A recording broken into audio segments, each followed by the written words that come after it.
Welcome to the Bad Roman Podcast.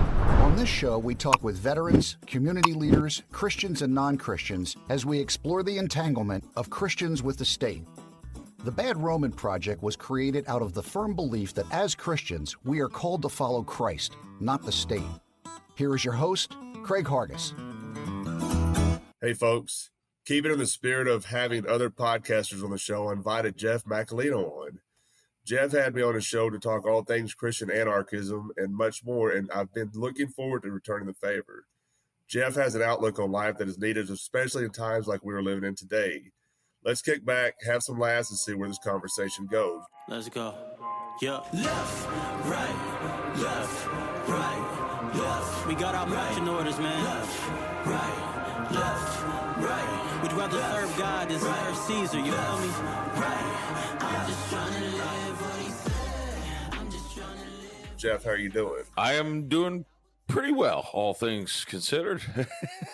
You know, I'm going to get some background from you here in a little bit, but I had your brother on last Sunday to record a show, and I told him, I said, I'm recording with your brother next Sunday, and this was right after your Saints were destroying my ex team, the Dallas Cowboys, and I said it's such a bad time to be doing this, and then I was hoping y'all were going to beat the Eagles today, and that didn't happen. So we're both kind of in shambles when it comes to football. But yeah, no, it was you talk about them being your ex, and you've got a healthy relationship with the Cowboys because you're probably still watching their games. Literally, I can see it behind you. But you've distanced yourself enough. Whereas I went into today and I'm like, oh, we're going to lose. I just know. I talked to my son who unfortunately got my Saints fan dumb in his genes or something. I don't know where it comes from.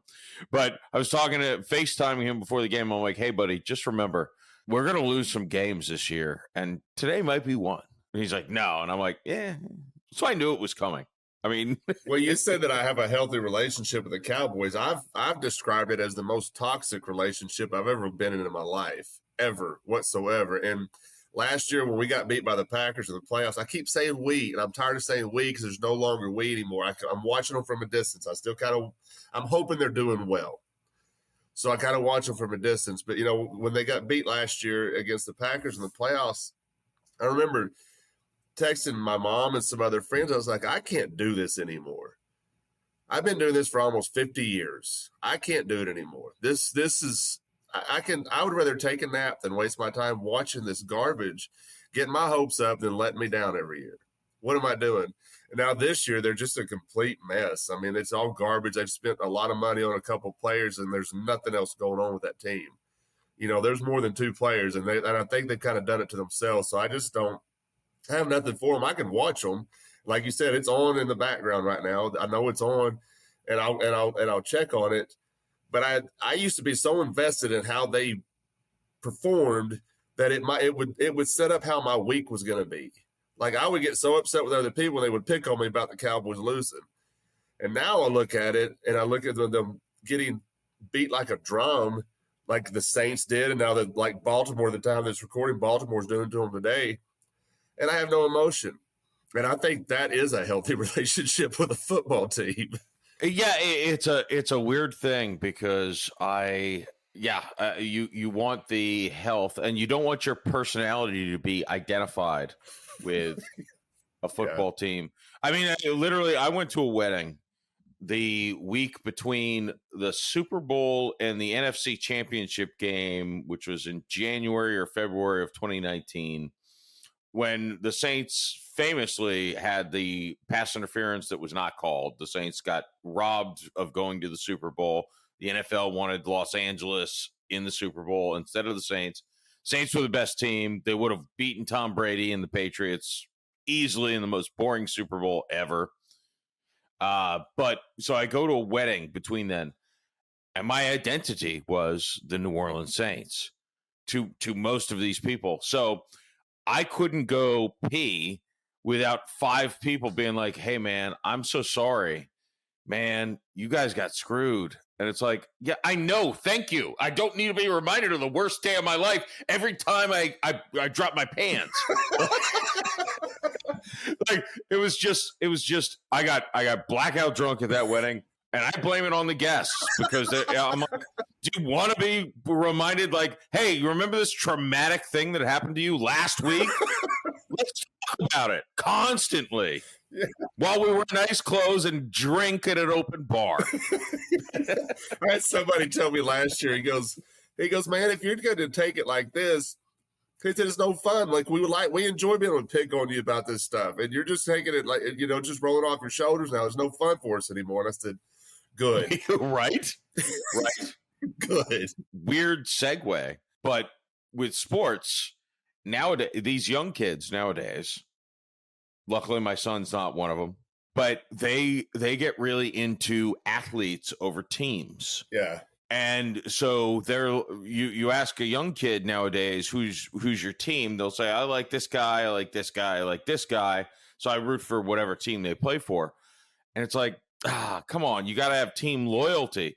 And then now I transition that to think, oh, if only politics were that easy. Like, if you just would root for the actual people you like and you weren't on a team, like, wouldn't that fix everything? Like, if you're like, I like Ron Paul. No, I'm not a Republican. I'm not a psychopath. But I like Ron Paul, so I hope he does well for my fantasy politics team. Yeah, I'm like, their attitude is healthy. I just hate it when it comes to sports. I'm solely like, no, you have to have a team that you live and die by when it comes to sports. But if you do it with politics, I hate your guts. So my nephew's the same. He's a big Cowboy fan. He's a big Texas Ranger fan, but he likes the Memphis Grizzlies because he likes Ja Morant, mm-hmm. And I'm like, no, we're Dallas Maverick fans when it comes to the NBA. Don't forget that. And he goes, no, I'm a Memphis Grizzly fan because I like Ja Morant. So what you said about them picking a player, that's their team. I get that. Before we get into politics, I want to talk to you about this too, because when this publishes, it's going to be after the election. But I want to talk to you about your view on politics and where you're sitting right now. But give us some background, because first time on the show, you've got your own podcast. It's a pretty successful podcast, and I want people to get to know Jeff a little bit before we get into what we're going to talk about politics today. Because I think when I was on your show, you weren't quite anarchist yet. That was something that your brother Joseph was hoping I could kind of steer you towards a little bit better. And I don't know if I was helpful or not, or if I hurt the situation or not. But before we get into all that, tell us a little bit about yourself, and then we'll just get into it. Yeah, well, I'll dive in with myself. I think the thing I'm most known for at this point is the Jeff Macolino podcast, where I basically interview anyone who interests me. Be it astrophysicists or flat earthers or Christian anarchists, or past life regressionists. I always have to throw that in there because I've had a lot of them. And by the way, one of my best friends now basically is a past life regressionist who's been on my show. I don't know what that is, so we're going to need to nail that down after you get done with your introduction, because I'm super curious. I've never even heard that term before, I don't think. Oh, that's great. Yeah, we'll definitely get into that. Now, all that being said, I like to think of myself now more than a podcaster as an actor. So I did just have a film that came out. I was the second lead in Haunted Happy Hour. It's on Prime while we're recording this. It hopefully will even be on other things by the time people are listening to this. It's a fun, cute family horror film, I'll say. It was no nudity, cussing, or anything like that. And then also, by time this is airing, I should have been probably completed with filming my first film as an executive producer and a lead actor of the film. Of course, that's why I'm spending my money. I'm going to be the star. Called The Last Ride, RYDE, Last Ride. That's our fictional Uber company. Just to pitch that, I'll say it's about a down on his luck, brink of suicide rideshare driver. That's this guy. And he picks up a terminal cancer patient who's about to die, and they kind of maybe gain some insight on the preciousness of life. So I like to think it'll touch people. I'm very comedy based. This is not a comedy, so of course that's the first movie I'm making is something that's way out of my field. But hey, we're riding with it. I'm super curious of what your acting skills are like. I mean, I've talked to you on your podcast, and I'm talking to you here. We messaged, in Messenger some. You ordered some salsa from me as well, so I've had that interactions with you. So I'm kind of curious how Jeff is as an actor. That'll be interesting for me to watch.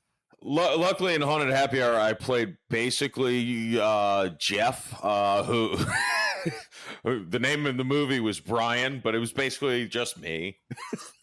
It was me in a different circumstance. I was a brewmaster bartender. Greatest thing about that movie, personally, was that it was in a functional brewery that we shot it. So I'm sitting here watching the movie with my kids a couple days ago, and I'm like, real beer, fake beer, real beer, real beer, real beer. I know what everyone's drinking because I poured them. That's great. Hey, folks, do you like salsa? I love salsa. I have come up with a fire recipe, and we have been shipping this homemade salsa all across the country. If you like salsa and want a cool way to support the project and spread the message of no king but Christ, then holler at us. You can reach us at badromansalsa@gmail.com or visit the official Bad Roman Salsa Facebook page and message us there. Thank y'all so much for your continued support. Now let's get back to the show.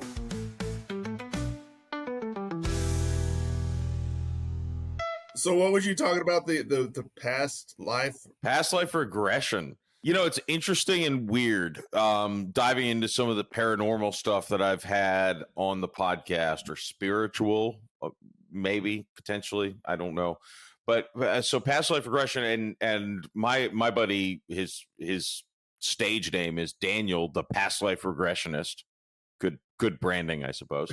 It's not actually his last name, but he actually did a past life regression with me. So what they do is it's hypnosis. And they, hypnotize you.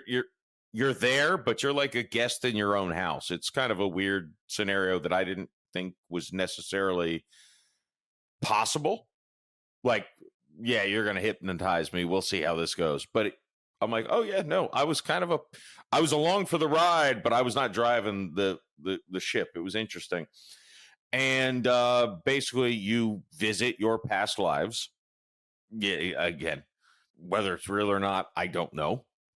Do I believe it? I don't know. However, at least the way Daniel did it, and this is what I gained so much respect for, is he talked to me for hours beforehand about what would you like to heal about yourself? What, this, that, the other.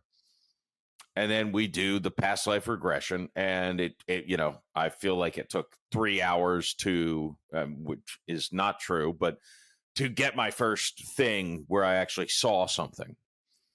But we went through, I think, 4 of my lives. And while we were doing this, he was saying, why do you think you don't deserve love? Why do you think you do this? Why do you think you rely on alcohol so much?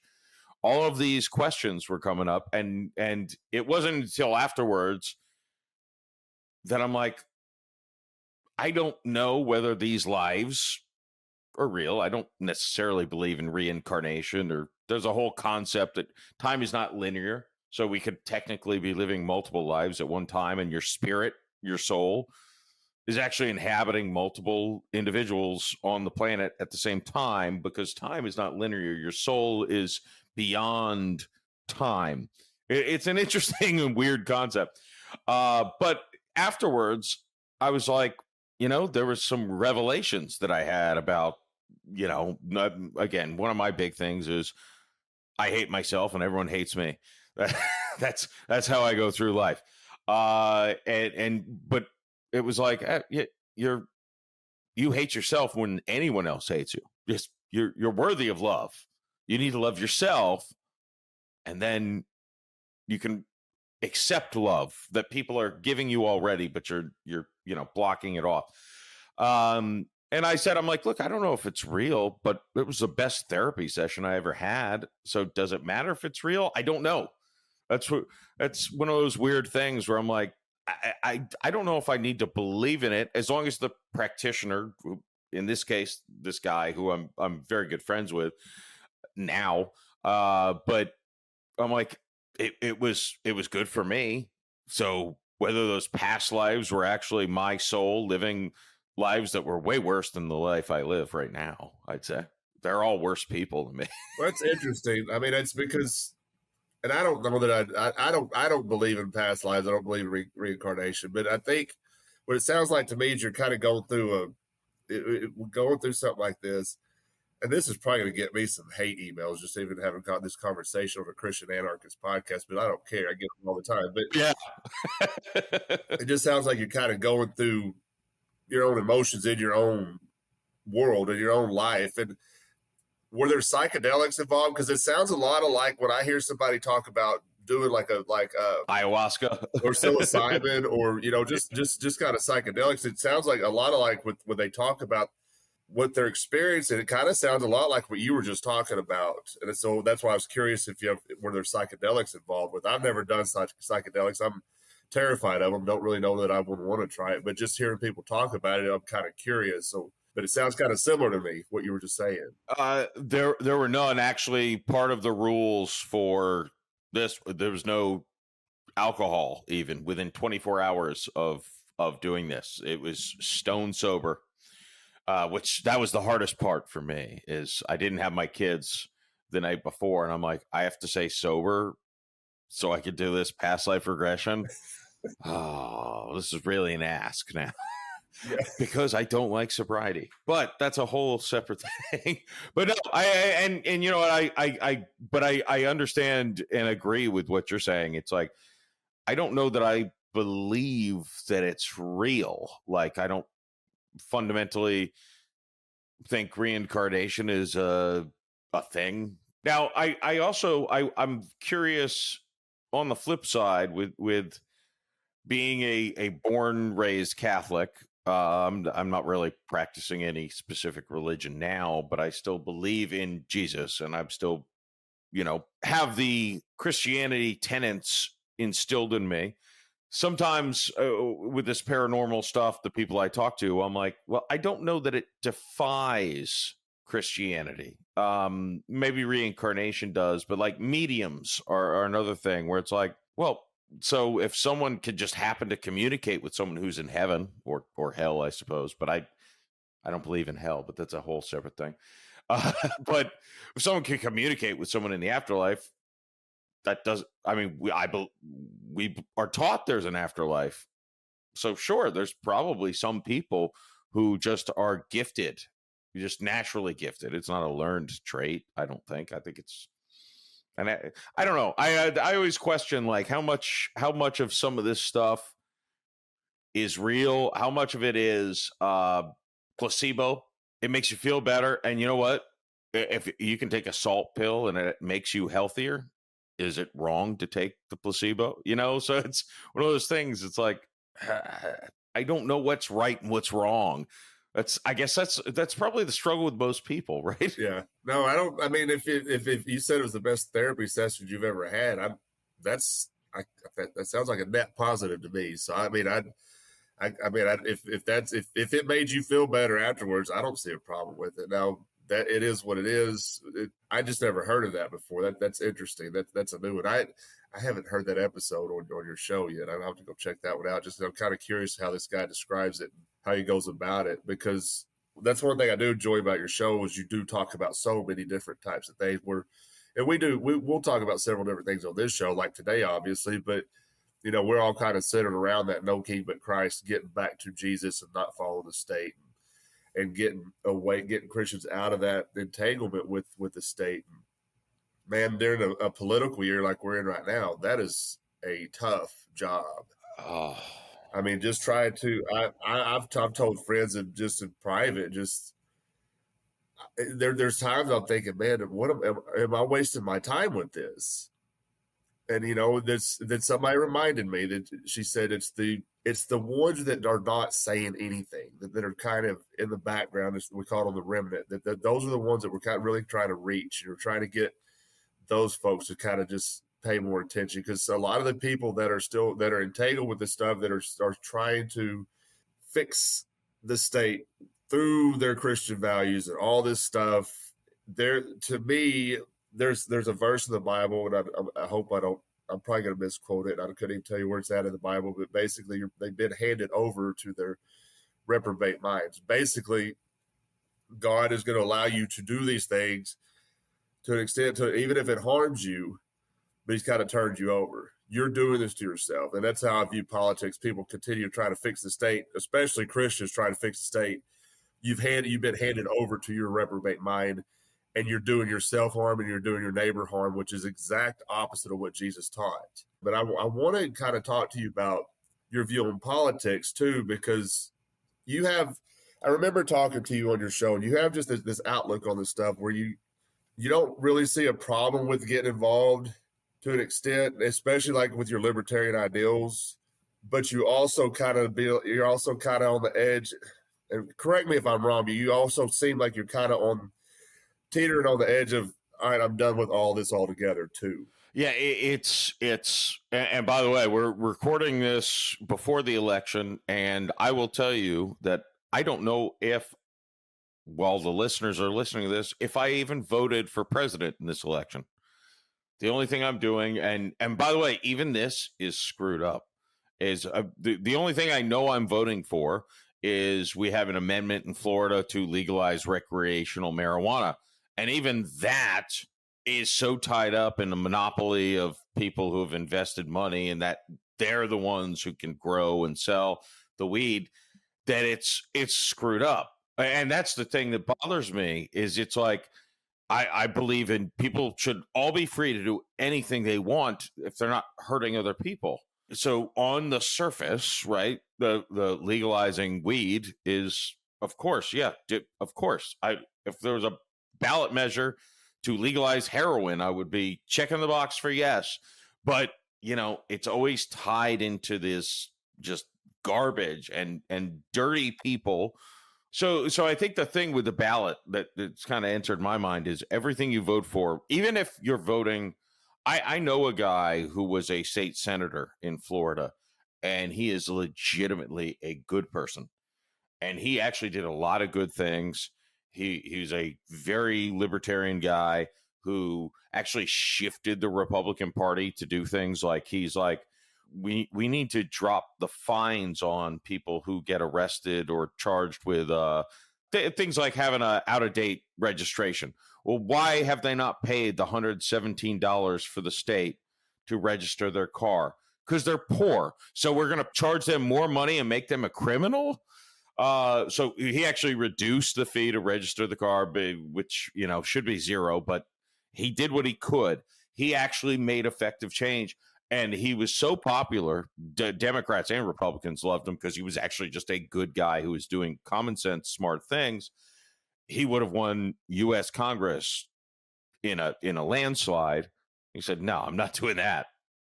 I'm not doing that. And it's like, yeah, see, that's a good guy. That's a guy who's like, yeah, I'm going to come in and make some changes because I actually want to do good. This is the maximum level I can be at. So that's my thing when I look at the ballot. It's like all of these people, almost all of them, I don't mean to say it in a vitriolic way, but they're evil. Like they're egomaniacs. They're sociopaths. They all, again, even if it's an amendment that seems on the surface like, yeah, of course, legalize, people should be able to smoke whatever plant they want. Why would anyone stop that? Oh, because they're actually making it so this group of people can grow it, and they're going to be billionaires, and they're the ones who paid to get it on the ballot. And it's like, well, I'm still going to vote for it, I guess, just because, I don't want any of my friends to be arrested for smoking a plant. So it's just a weird compromise of values that voting brings. And I'll say this too. This is where I get in an argument with Joseph, my brother. it's like there are situations where you see evil, real evil, and then you see better. not evil, just better. And you're like, again, is some of these places who are doing things where children are being adopted by the state because they decide they want to change their gender or something like that. You're like, all right, that's evil. And I'm going to vote for the other evil person because that's the most evil thing that I can think of. Right. So it's a weird thing. And I told Joseph, who he now has a son, but he's, I should know how old my nephew is, but I think he's less than 2 years old. But my kids are 11 and 14. So I'm like, nothing in Florida is luckily to the point where I have to worry about that kind of thing. But it's like, yeah, I can see people saying, I'm going to vote for something who's bad because it defeats the thing that is horrific. I have a tough time, and I know it's weak moral fiber inside of me. But that's a long answer to your question. I hope I didn't go too far off. No, it's fine. And I understand why it's hard. And I understand Joseph's point too. I'm more along the lines of what Joseph thinks on this too. But I understand what you're saying. Well, if this person could do this amount of good to stop this evil, why wouldn't I support that? I understand that. I understand the argument. It's the same argument I hear from a lot of the Ron Paul types, where I was not a Ron Paul type, but I thought now looking back, he had a lot of great things to say. Now, I said all that to say this. Since I've been able to remove myself from it all, looking at it the way I look at it now, to me, the best course of action is to completely walk away from it. And the more people that do that, and I'm not saying I'm going to see it in my lifetime, but the more people that do that, the state becomes obsolete. Yes. But they keep you in with Ron Paul types. But I also have to look at it as a Christian, with my Christian point of view too. Like, I don't even look at it as an anarchist anymore. I don't look at it. I refuse to call myself a libertarian because it's tied into politics. With your normie types are going to, when they hear libertarian, they don't look at it as like, oh, this guy's got anarchist leanings. No, they say, oh, this guy's a libertarian. He's voting third party. That's what they hear. So I don't call myself a libertarian for sure. The anarchist side of it, when I look at politics, I don't even look at it as an anarchist anymore. I still consider myself an anarchist, but I don't even talk about that much anymore. But I look at it more along the lines with my faith. There's a scripture in the Bible where Jesus said, he pulls his disciples aside. He said, you see how the Gentiles lord over one another and the great men dominate them. He said, not so among you. And when he said, not so among you, all right, if I consider myself a follower of Jesus, he said, not so among you. So now I look at this stuff as a Christian, specifically as a Christian, as a follower of Jesus, not as an anarchist. And there's a lot of people that like labels.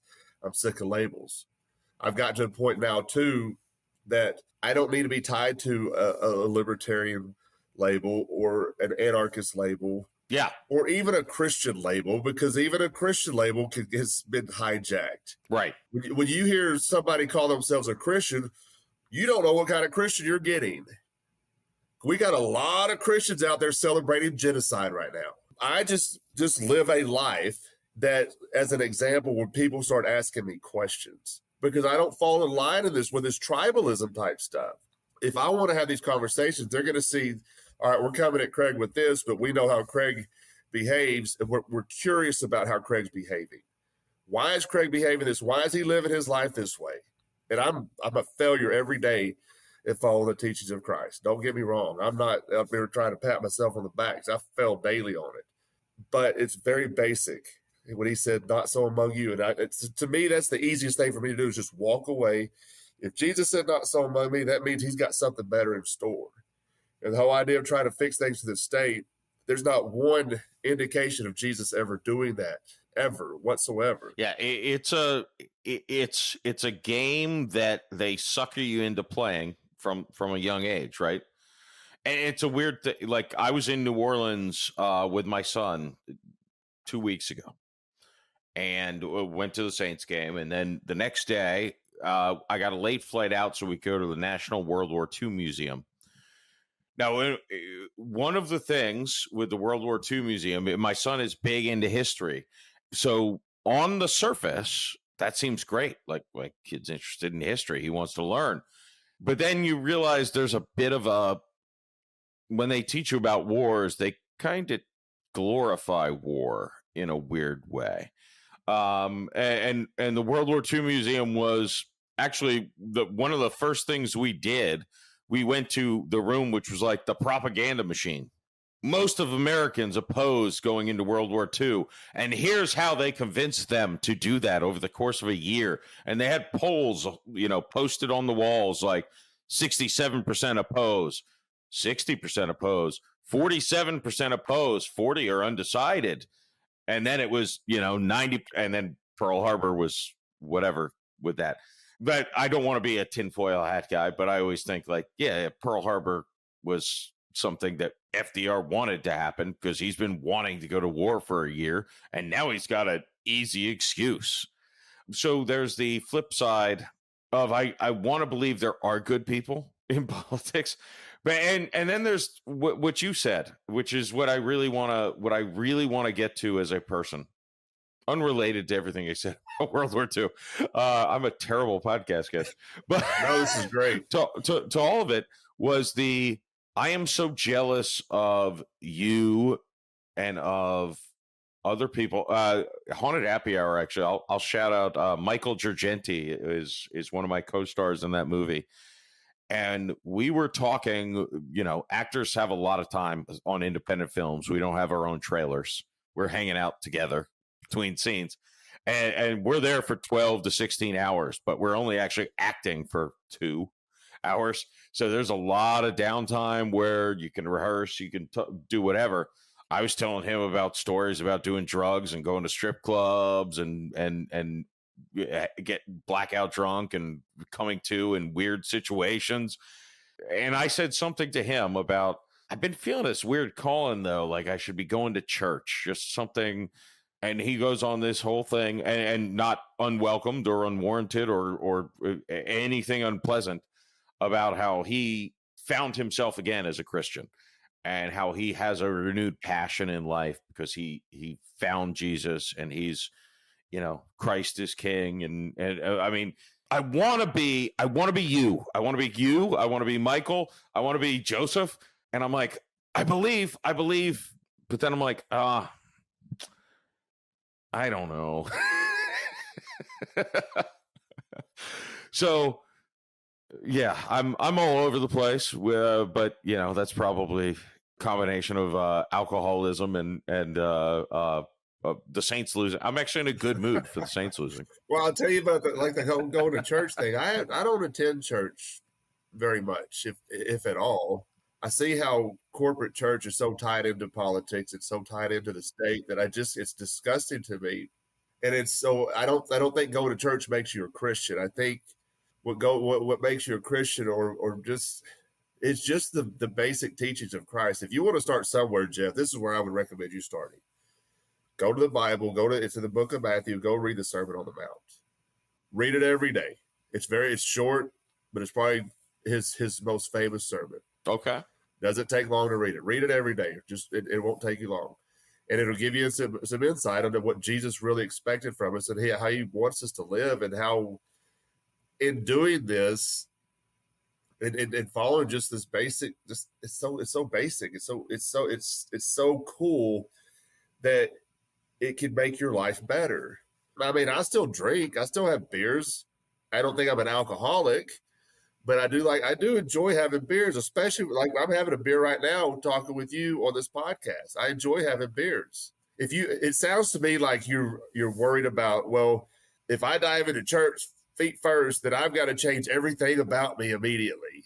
And I don't know if that's where you're coming from or not, but it's just, I think stuff just kind of happens gradually. But then there's shit that happens throughout our lives that kind of disrupt the things too. It kind of gives you a blow, and you can take a step back. So I mean, I don't really know exactly where you come from, but I would start with the Sermon on the Mount. No, I'll take your advice on that, and I'll start reading that. I think the fundamental thing, I have never actually expressed or thought of this. So Craig, you're basically just doing a therapy session here on the Bad Roman podcast. By the way, welcome to the show, Jeff. every time I take the salsa out, I'm like, it's my anarchy salsa. I declare that even if I'm alone. I declare it to nobody. I had somebody tell me the other day, he goes, I need some of that Jesus salsa. That's what he calls it, Jesus salsa. That's good too. I like that. I call it anarchy salsa. It makes me feel like a badass. I'm okay, I got this anarchist salsa here. But the weird thing I think is I think in general my fundamental thing is I never understood, and maybe you can tell me how you feel about this. I hate myself more than anybody else in the world, meaning I think I'm a horrible person. I'm terrible. I'm an abomination. I hate everything about me. And I'm like, well, everyone thinks that about themselves. And I've actually I'm 37 years old, and I've only lately had people be like, no, nobody thinks that about themselves. That's just you. And I'm like, I don't think so. And then it's like, oh no, it's not just me. There's a lot of people who think that way, but like a lot of people, meaning like a very small percentage of people. So I think that as far as following Christ, if you think yourself, the being the most exclusively, your soul, you think is terrible and you hate it. You think it's the worst thing, it should die, but you're not going to kill it. But it's an abomination to the species. It makes it harder to then have a close relationship with your creator. It's a weird thing. And again, I sorry to make this a therapy session, but I don't know, is that a normal thing? Like, I am the worst thing that's ever walked this planet. Like, I'm not, by the way, I want to make it clear, I'm not racist, I'm not sexist. Well, my daughter says I'm sexist, but that's a whole other topic. Women are not as good at driving cars. It is what it is. Anyway.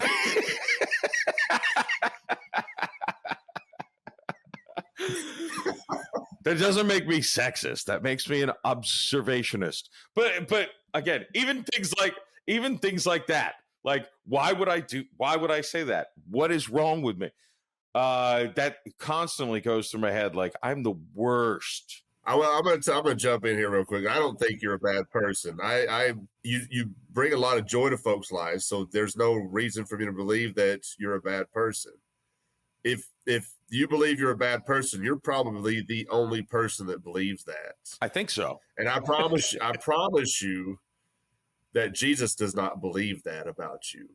That's if you're wanting to get back into this and try to get back into some Christ-like living or Christ, just following Jesus the best you can, that dude is never going to reject you, no matter how bad you feel about yourself. I mean, there's times I get down on myself. I'm not going to sit here and say that I'm all happy about my life all the time. I mean, that's a bunch of nonsense, because it's not true.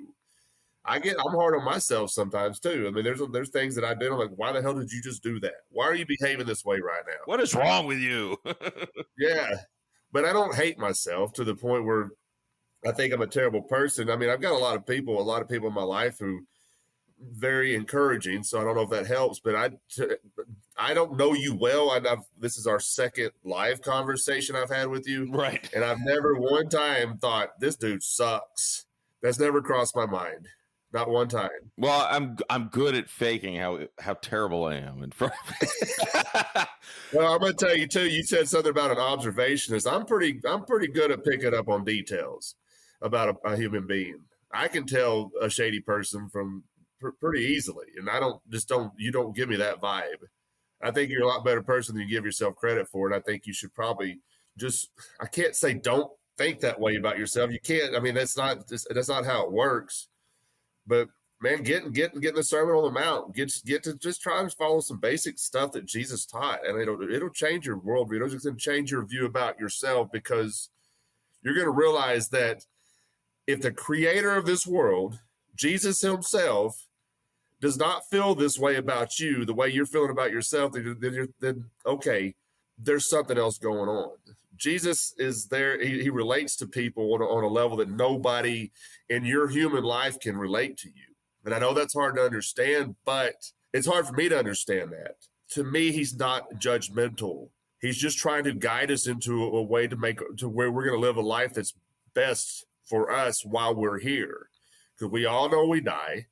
We understand that's part of our life, but he's just trying to guide us. And when we fall away, guess what? He comes back and gets us.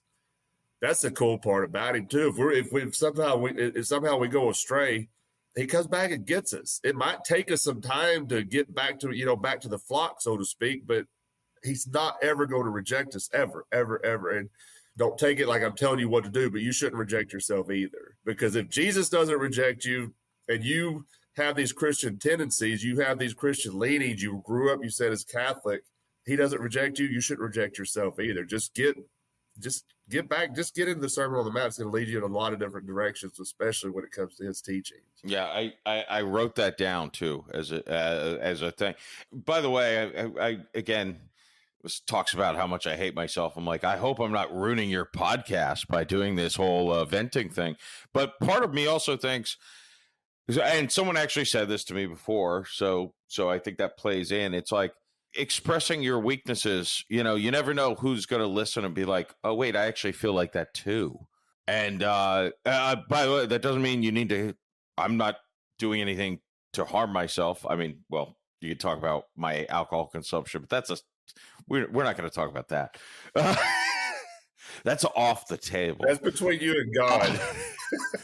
Yeah. Well, look, I think there are two things, and in fairness, this is actually, I was saying this as a joke, but in all seriousness, this is a joke I make that is actually built on serious beliefs. I believe God put me on this earth for two reasons: to metabolize alcohol better than any human ever has, and to be the how do I word it? The court jester. Like, I will tell you all of my follies, and you can laugh at them, and I'm gonna laugh at them, and that means it's okay. Like, I made a mistake, or I did this stupid, embarrassing thing, or I felt a stupid.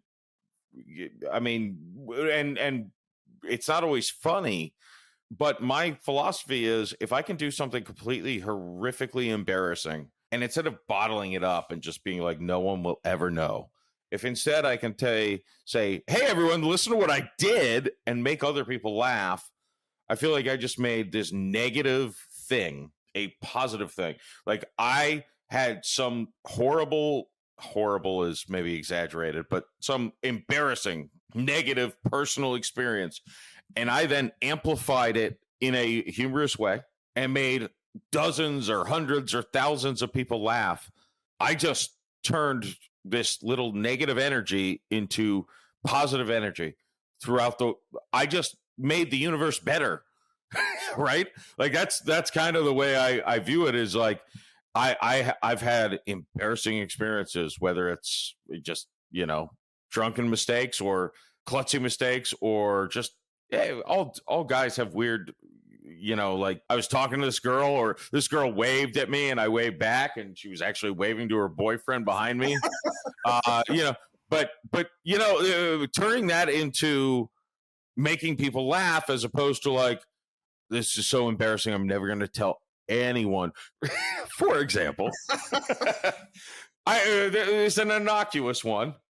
One Halloween, I decided to dress, not to make it political, but costume stores were very expensive the day before Halloween, and I'm an adult, and I'm like, what can I get? I got to get a costume for this party I didn't know I was going until today.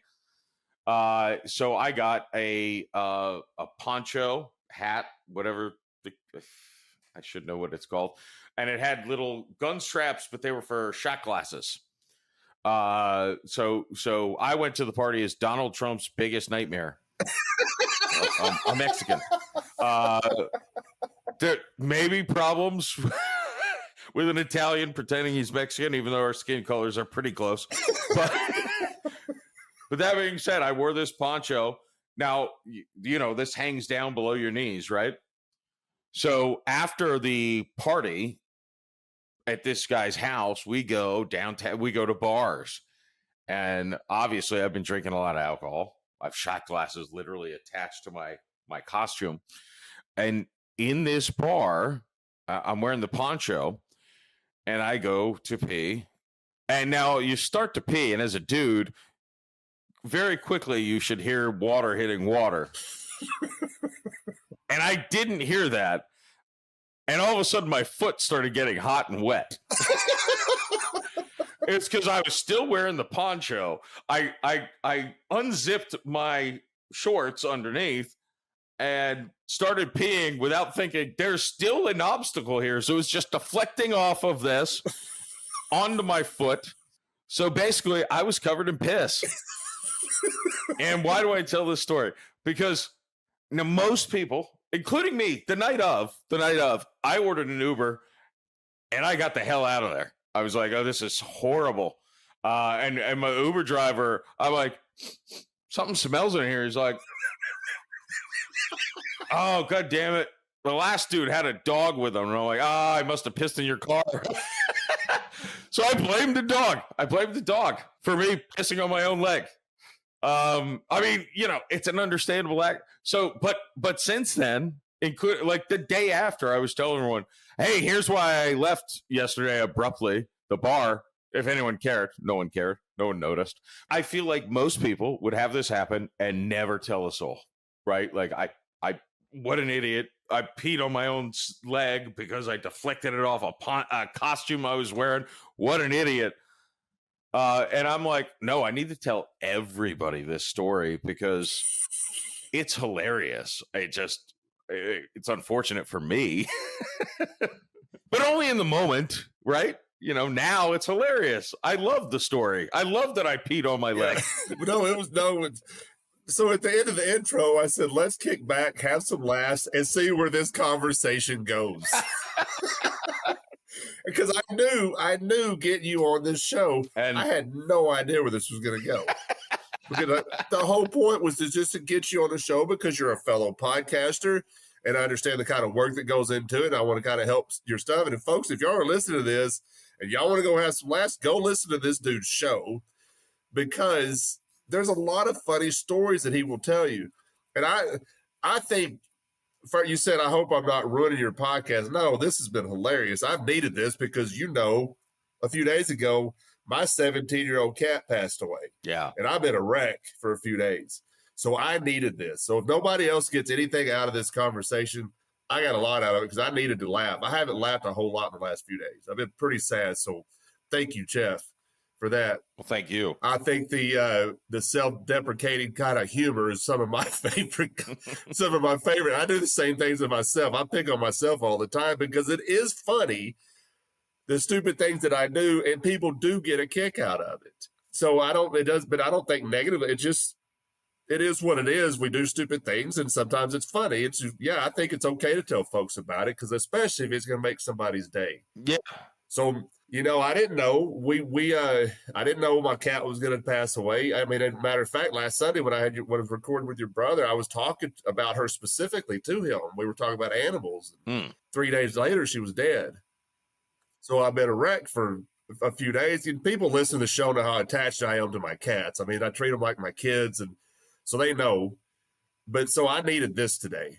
I needed a laugh. I needed to have a conversation with a human being that could say some funny things and get me to laughing. And I've done a lot of laughing, so I appreciate that. So no, you've not ruined my podcast. If nobody else gets anything out of this show, Craig got a lot out of this show today. And so thank you, Jeff Macolino, for that. Oh, well, no, thank you, because that is also the thing I've always said since day one of doing anything in entertainment is that just one person gets something out of this.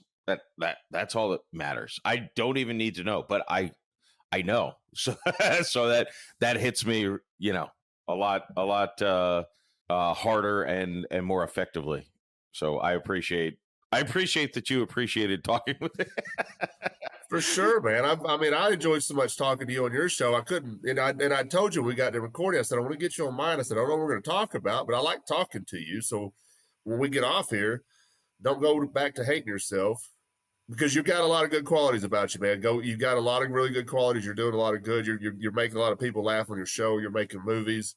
And I know you've done some stand-up comedy at some point. So you've given people a lot of joy. And so you should remember that when you start thinking bad about yourself. You've done a lot to help people in their lives, to give them some kind of joy, even if it's just for a brief moment. Sometimes people just need 5 or 10 minutes of some laughter to kind of get them out of a funk. You've helped me with that today. And I think anybody that picks this show up, even though we didn't really cover anything that we specifically talk about, except, politics and a little bit of Christianity, but maybe somebody when they listen to this, man, they'll be like, I kind of needed this laugh today too. So just think about that the next time you're hating on yourself, because that's not a good way to live. I will tell you that point blank. That's not a good way to live. You shouldn't, because you are bringing joy to people's lives. And think that next time you start feeling shitty about yourself, because you are bringing joy to people's lives, whether you intend to or not, you're doing it. And that's a quality of Jesus, by the way. Just keep that in the back of your mind too. Yeah. Well, I appreciate that more than I can express eloquently in words. When you know those moments when you have that chill or warmth inside of you. Yeah, I got that when you were speaking. So, but it was like the like, oh wow, I'm not garbage. You're not garbage at all. You're not garbage. You spent an hour with me today, and you brought some joy to my life, and I badly needed, because I came home from work this morning and I was going through some stuff, just missing my cat, so, and I needed this badly today, so I appreciate it. Hey folks, we have set up a very simple way to donate to the Bad Roman Project through spotfund.com. Just go to SpotFund and search No King But Christ. This has become necessary to continue to provide a quality podcast and keep production costs down as well. Just $5 or $10 a month will go a long way in helping us keep this project going and continue spreading the very basic message of No King But Christ. So if you like what we were doing and can find it within your budget, go to spotfund.com and search No King But Christ, and you can set up monthly donations or even donate one time. Any and all donations help more than you know. And as always, any donations above production costs will go directly to charities in Memphis, Tennessee. Thank y'all so much. Now back to the show. Before I let you go, I want you to plug your stuff where people can go find your show that's going to make people laugh, because you do have a lot of random conversations, and they're all funny. There's always some kind of comic relief in your podcast. Yeah, no matter how serious the subject, I can find a way to make it less serious. That's what I do well. Yeah, you can listen to the Jeff Macolino podcast anywhere you listen to podcasts. It's spelled like my name is in the show description or whatever, I'm sure. And I have social media, but I don't like social media, so it's just a necessary beast. So they exist. If anyone who listens to this and wants to contact me, that's a way to get a hold of me. It might be a day or two delay, because again, I don't like that stuff. It's just like a necessary evil of life when you're trying to be a podcaster and a actor and a filmmaker. You kind of have to have some minuscule presence. All right, man. Well, I appreciate that. I didn't know how much I needed this conversation until I had this conversation. So I appreciate it. Oh, well, me too. All right, buddy. I'll talk to you soon. Thanks for joining us this week on the Bad Roman Podcast. Be sure to subscribe to the show wherever you find your podcasts to never miss an episode. And while you're at it, if you like what you heard, we'd appreciate a rating on iTunes. Or if you'd simply tell a friend about the show, it really helps people find us. 100% of donations are given to local charities in Memphis, Tennessee. To learn more about the Bad Roman Project and to find show notes, please visit thebadroman.com.